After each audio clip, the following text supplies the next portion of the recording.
Ziur aski, hitz egiten duen ahotsa ezaguna egiten zaizula, eta bideo honetan ateratzen diren aurpegi asko ezagutzen dituzula. Astero, behin baino gehiagotan ikusten gaituzu.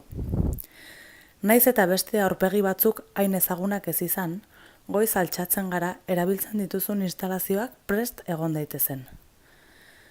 Gutako askok hamarkada bat baino gehiago daramagu hain ondo dakiguna erakusten.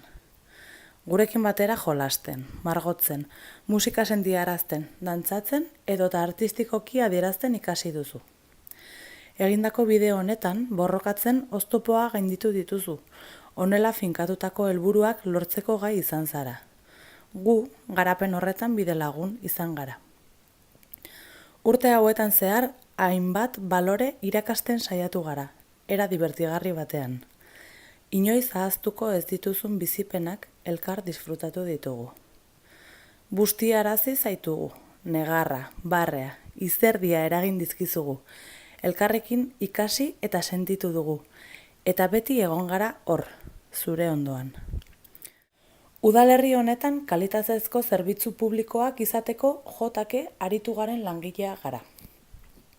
Informazio bila zatozenean edo instalazio municipalak erabiltzera zatozenean ikusten dituzun aurpegiak gara.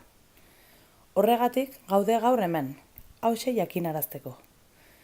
2017ko azarotik, Gueñesko udaletxeak argi zuen Basori enpresak ez zuela zerbitzua ematen jarraituko.